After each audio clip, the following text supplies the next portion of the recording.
Hello, everyone. Welcome back to another episode of Lawyer Interviews. I am your host, Jeff Dillon. With us today, we have a special guest, Erica Rose. Erica, thank you so much for joining us. Thanks for having me, Jeff. I'm very excited. And before we get started, everyone, make sure to click subscribe and follow along to our channel so you can always keep up to date with the latest legal gossip, news, and professional insights. So today, Erica, you're joining us from Texas, right? Houston, my From Houston. Houston. Very Yeah, cool. this is in Dallas, Houston, and McAllen, and El One Paso. El Paso, yeah. all over Texas. All Very cool. over So today, everyone, so you get an idea what we're going to be talking about, we're going to find out Erica's path from reality TV to the legal profession. Also, why entertainment law might not be what you think about and why you might not like it. And finally, hopefully, if we get time, how state laws can impact celebrity divorces. All really great topics. Really, really looking forward to this interview. Erica, thanks again. Let's get started right from the bat. How did you get into reality TV? Well, first of all, my first job out of college, I graduated Emory University. Mm-hmm. Back to Houston. I was a reporter on a show. At the time, was the network was owned by Lakewood Church, and I was called the Wild About Houston Film Diva. Did not come up with that name, but it was my job to report on entertainment. I got to interview like celebrities when they came to town, like Wanda Sykes, whatever. It was really cool. And so I had just also went through a breakup, and my dad saw an ad in the Houston Chronicle, because that's how they did things back in 2006, for The Bachelor. And it said The Bachelor was going to be Prince Lorenzo Borghese. So he was kind of like maybe halfway joking when he suggested for me to do it. But I thought, why not? Like, I would love to be a princess. So I grabbed two of my girlfriends. They came down. It was at the ABC news station. We all did it together. Back then, they were auditioning in groups because there were so many women that showed up. And then I got a call back just like 2 days later while they were still in Houston. So that was just a one-on-one interview. And then I didn't hear anything for a couple weeks, almost a month maybe. And then I got a call to come to LA. I found out they fly about 50 people out of the 25 they pick to LA, and then you're like in a little hotel, you're in a hotel room by yourself, and they had me like take a picture in a bikini, like, and so then they had me doing a one-on-one interview with one of the producers, asking all kinds of questions like, Yeah. how do you want to get married young? I'm like, well, I want to have a bunch of kids anyway.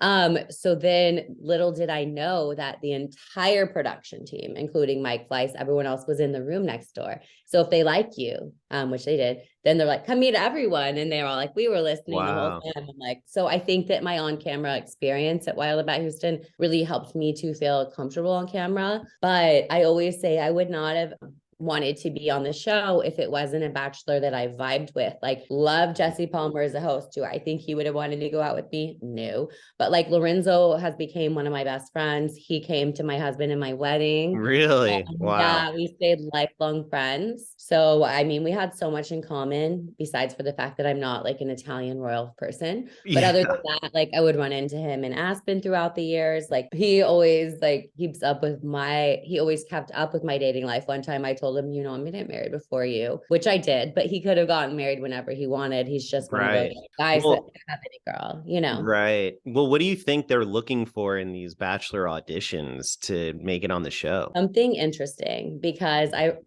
wasn't doing the whole dumb like princess little thing. I was telling my mom, I'm gonna wear a tiara to the audition because he's a prince. If he was Jesse Palmer, Andrew Firestone, any other guy in the world, I would not have worn a tiara. I did that as a joke to be like, your princess is here. I'd only worn it once before, and that was on my 23rd birthday, and this was shortly after that. But the producers became like obsessed with that, and they're like, do you wear it everywhere you go? I'm like, of course not. They're like, and then they'll re-ask you the same question till they get the answer they want. So they're like, oh, but do you wear it everywhere you go? And you're like, yes, I wear it everywhere I go.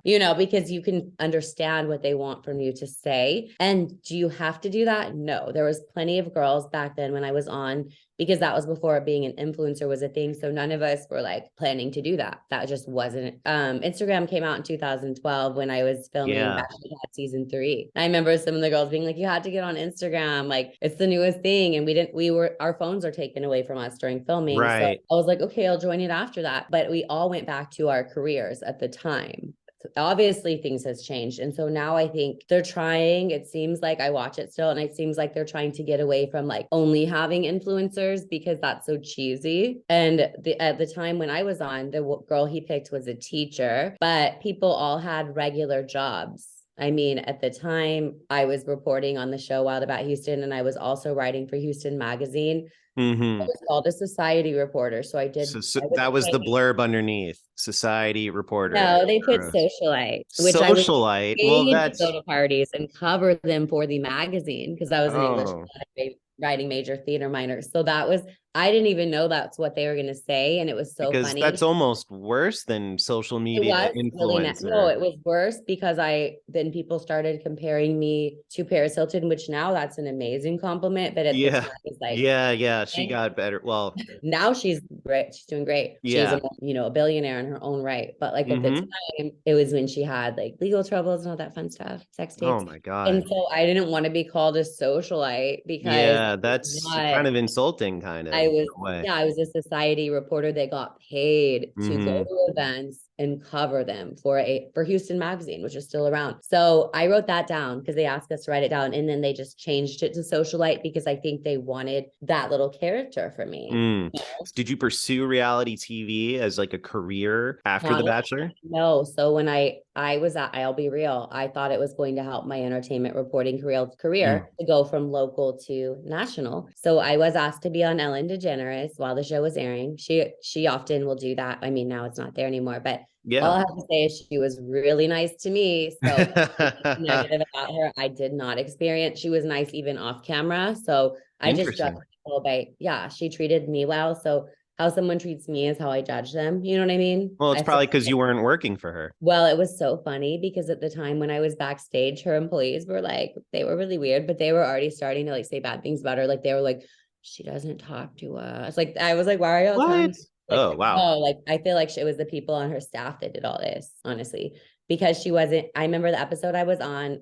Kirsten Dunst was also on, so I was a big childhood fan of hers. So Yeah, I was cool. like, I'm with Kirsten Dunst. That's so cool. But that was my like first really cool experience because it's in front of a live audience. Like Yeah. you're out on Ellen. That was like my first moment where I'm like, wow, like this is so effing cool. Like I would have never thought, like in college, was I going to be on Ellen? I wouldn't have thought that, you know? No, of course. So did that lead to more TV opportunities? It did, but not with hosting because they encouraged me to act as such a character. So I got signed with like an agency to be like a character actress. And that was like never what I was trying to do.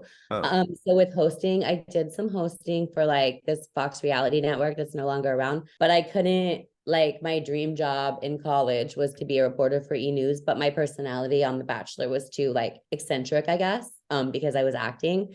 So it What didn't was your really most like out there thing you had to do? Like, a funny thing I had to do was go up to the host of the show, Chris Harrison, which if you had a problem with anything, you would never go to the host, you would go to a producer. yeah. But I had to go to him and say, Chris, where are the maids? You know, at the house. Like, even after that. And I was like, "Okay." And then they had me to redo the scene several times. Like at first I said it in like a bitchy way, and they were like, no, redo it. Like play with your hair, like act how you normally act. So I had to be like, I don't see any maids. And he said, well, this is Italy for whatever reason. And they wanted me to say, so I have to hire one of the other girls to be my maid. Oh, oh, wow. The one where I drew the line was when they wanted me to actually like go and hire a girl that was on to do It's that. amazing how they set that all up and doctor it all It to was create so that because funny. you must have been like the enemy of the week on that show when I that really was because even after I got eliminated, they had me come back to like judge a girls' competition and they oh told me my to pick, God. but I was like hiding. And then when I walked out, like all the girls were like, oh.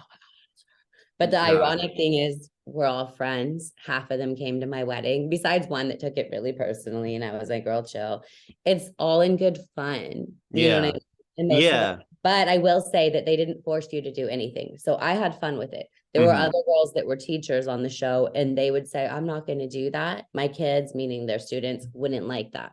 So I have to say that as a disclaimer. Like I could have said, no, I'm not going to do any of that, which I did more of that kind of thing when I was on Bachelor Pad, especially season 3, because I was already in law school at that point when I did Oh, Bachelor Pad. So I wasn't going to be like running around with a tiara being like, I'm a princess. Like, because that's a cute look at 23, but like, let's be real, at 28, 29, not a cute look, you know? Well, that's a great segue though. So you were on an actual reality show when you started law school. Yeah. And that was funny. Yeah. Was that for the bit of the show or like, hey, wouldn't it be No. So funny if you like applied to law school? I applied to law school, and this is the funniest thing. When I didn't, well, before between that, I had moved to LA. The hosting shit wasn't working out, so I got a job at Paramount Pictures as a page. I don't know if you know Uh-huh. what a page is. Did you ever watch that show with like Tina Fey? Yeah, 30 And Rock. Yeah. Anyone yeah, so who's watched it. Yep. you know, that dorky guy in the uniform? That Yes. was Yeah. me. That was me. Great. And a bunch of other pages, but that was a funny time, funny memories. My boss was a huge Bachelor fan, so he was pretty chill with me. But my brother, who's 2 years younger than me, and we went to college together, decided to apply for law school. And I just kind of did it on a whim with him. with Like he had with your been brother. so my brother had already like taken his LSAT many times. Like this was when we went to Aspen for Christmas, New Year's break. I flew in from LA. They came from Houston, from everywhere. My family and my brother's like, yeah, I'm applying to law schools. And I said, you know what, I'm going to do that too. But Interesting. I thought it was going to be for entertainment media law. But Hmm. so I applied and then I got into law schools in LA, New York. But at the time I met someone, I was dating a boyfriend. So I wanted to come back to Houston. I would think I was a little homesick, to be real about that. Hmm. So I came back to University of Houston for law school. Okay. But when Well, they interviewed me, they said, what makes you think you'll be a good lawyer? And I said, well, I'm constantly having to defend myself in the media. And I mean, I got in. yeah. My LSATs were not too bad, but at the same time, I only had 3 weeks to take them. They were good Oh, enough. wow. Wow. They So were did good your enough. brother go there too, or he went somewhere else? Yeah, he went there as well. He got his JD MBA. He did it in 3 years. I applied to the part-time program Hmm. at U of H Law because I wanted to work the whole time. Yeah. I love working. Like I'm not a studious girl, which is ironic that I'm a lawyer, but Yeah. I always loved working. I never liked studying, especially So, for the bar exam. got Especially. it. So how Yeah. did you have to quit reality TV and your career to start law school and your lawyer career?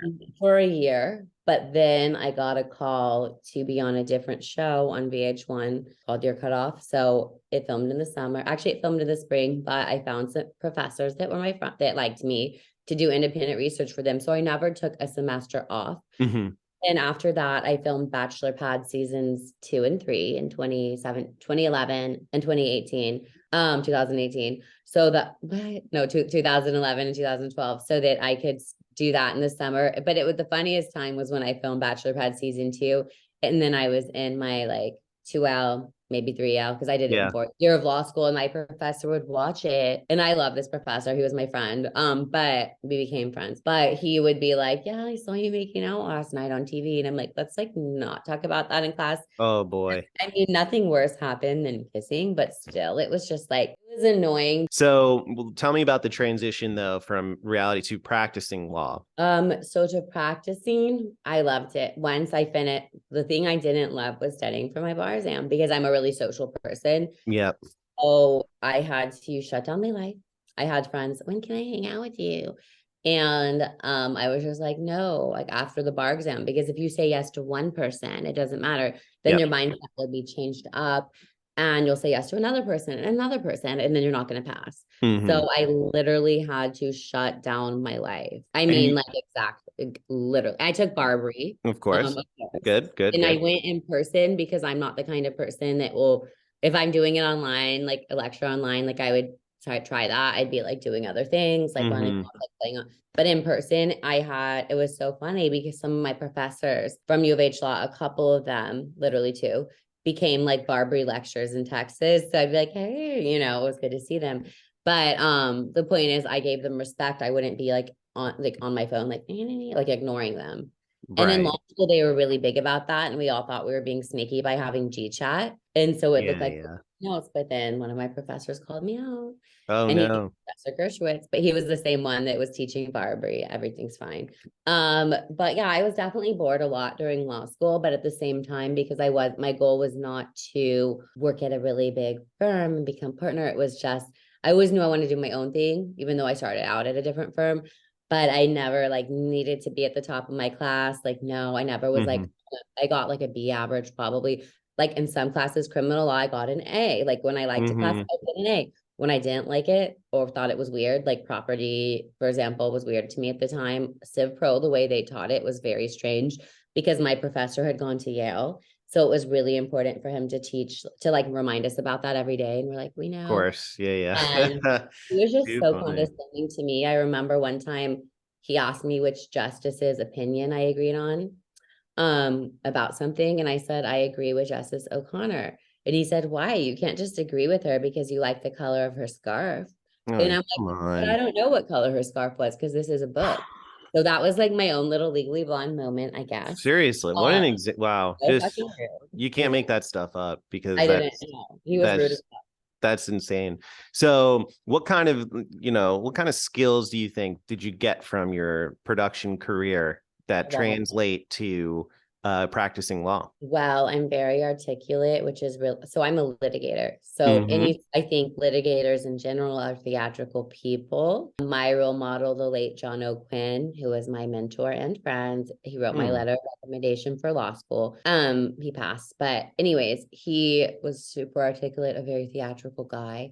And so I think that really helped. I was a theater minor at Emory. We took a lot of voice and diction classes. So I think speaking really clearly is important. And so all of that is super important, more than Yeah. anything. Like I can't say like, I mean, when I first started, someone came up to me in court and said, where's your tiara? I'm like, oh, you're so cute. Who Oy. the fuck would wear a tiara to court? Like that is the stupidest shit I've heard.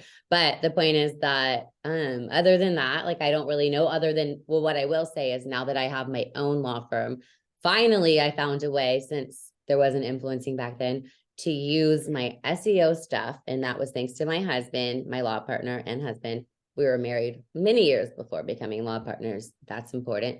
I started the firm and he joined it thereafter, but he was the one that said all these people made so much money off of you, which is true. And he said, let's find a way to backlink these articles to our website. That was all him, all Wow. him. So that is what helped, is like when people, what happened is when I started my own firm, I wasn't paying for marketing or anything. I had a web designer, that was it. And he found a way, I don't know how he did this, but he found a way to see how many people Google Erica Rose on it. And it was like 1,000 people. And then that's how they were going to the website on a daily basis.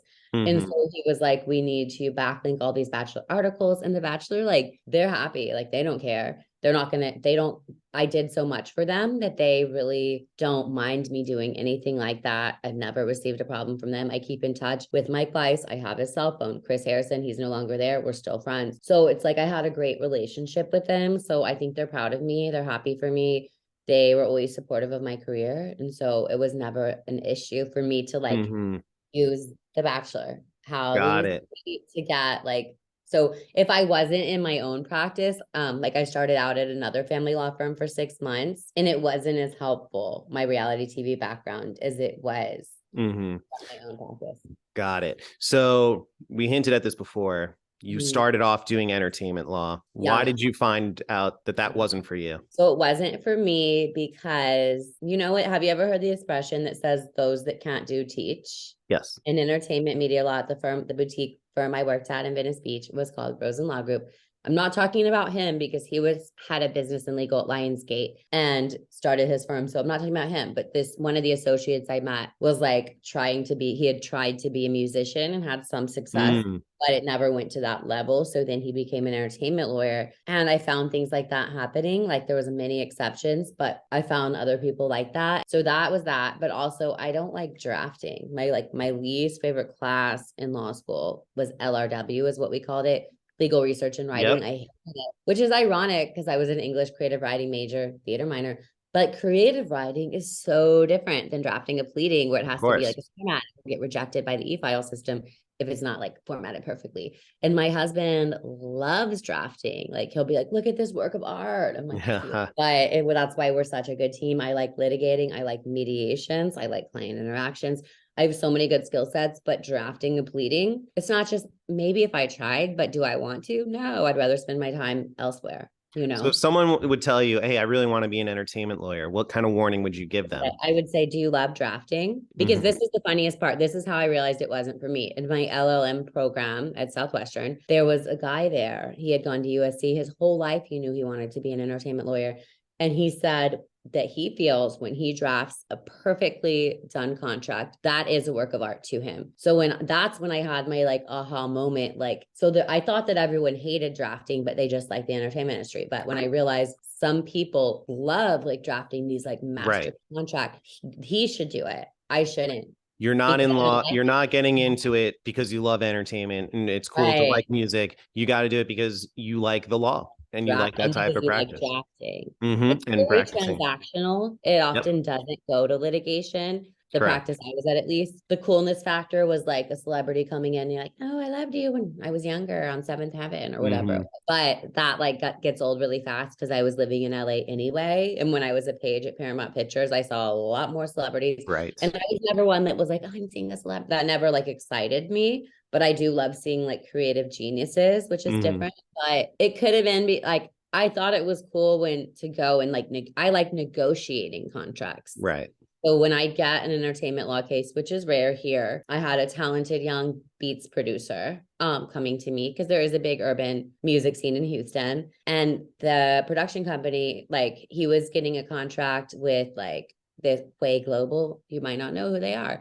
But anyways, he was already represented the other party by an entertainment lawyer in Atlanta, Joey Valentine. And so Joey reached out to me and said, I want you to represent this artist because I don't want him to negotiate without an attorney. So all I had to do was ask the artist, hey, what is it that you want? Oh, I would like them to take 15%, not 20%. I said, Yeah. I'll make that happen. Made it happen. Did I draft one single thing? No, Yeah. not one, The excitement was in the negotiation. Exactly. And I'm a good negotiator. I never knew I was, honestly, but it just Well, happened. very cool. And now you do family law. I do family law. I got Rising Star Super Lawyer, which is a big deal to me because it means I have the respect of my peers. That's why That's it's right. big. You didn't just apply to it yourself. Now I do. I'm not allowed to. Well, That's a good distinction to yeah. make. But Yes. yeah, I got so mad. I did a TikTok recently about it. And the TikTok said, who says you can't be Rising Star Super Lawyer if you've been on reality TV? No one on my Instagram was negative, but on TikTok, people were like, Oh, it's the you worst. pay for those awards, you buy plaques. I'm like, there are certain awards that is true, but right. But as you probably know, Super Lawyer, you don't pay for. If you want to take out an ad to say you got Super Lawyer after you already got it, that's something. But I have friends that got Super Lawyer that didn't even put their picture up on the website. You know what I Mm, mean? Because it really is a real award. that's right. So another question, as I promised we would get to it. You do family law. One Yeah, interesting thing is that depending on what state you're in, the laws might impact your divorce. very much. Is that true? It is true. So even though I practiced in Texas, after I realized when I was living in LA that I didn't want to do entertainment media, I got a job doing family law there. I have disclaimer, I did not take and pass the California bar. Mm, Disclaimer, I'm licensed in Texas. Anyways, but I still got a job doing that with the understanding that I was going to take the California bar while I was there. But I found it so much more interesting. I really loved family law in California. I would go with the attorney to court. It was such a chill environment. Like some of the judges were like surfer dudes. But what I loved about it was they do bifurcated divorces. So I think that is so practical because if you have a large estate, whether or not you're a celebrity, and you have a large estate of community property, that's going to take sometimes a couple years mm. to divide. But let's say you just want to go on with your life and date because you should. Like when you're done, you're done. You can do that in LA. So they can say, like, you're divorced. We're still going to handle the estate and the business matters. I believe they did that with Kim Kardashian. It happens a lot of times with celebrities that have a lot of businesses and even non-celebrities. Whereas in Houston, we do not, in Texas, I should say Texas, there is not a bifurcated divorce available. So even if the divorce process takes 3 years, especially when you have children, more so than anything else, they don't want you to start dating until it's over. And that's really a struggle for clients. Think about it. Like when No, you're it's a huge deal. But what is the impact of you dating on the law? So the impact isn't negative. Well, the impact, if you were dating before filing for divorce, whether or not you have kids, you'll audit the estate to see if any of the community property was spent on the other person. And that's called fraud on the Oh, community estate. So that can result in a disproportionate share. Normally you divide it 50-50. A disproportionate share means the non-cheating spouse, the judge will come up with a number, but the non-cheating spouse might get 40, or the non-cheating would get 60%, the cheater 40. So there's that. But when you have children, it even becomes more of an issue because then it comes down to, well, did you bring this other individual around our young kids? Like, that's going to confuse them. And then you're not going to, most likely, you won't be the primary custodian. Most Wow. likely. And I say most likely, family law is so unique because everything is up to the judge's discretion. That's why, at least everywhere, that the No. standard of abuse is, did the judge abuse their discretion? So it's very different than any other type of law that way, is that really the judge has so much discretion, you know? Yeah, no, really interesting stuff. And so we are out of time, but Erica, thank you so much for doing this. Guys, please make sure to like, comment, and subscribe, and we'll definitely be hearing from Erica again.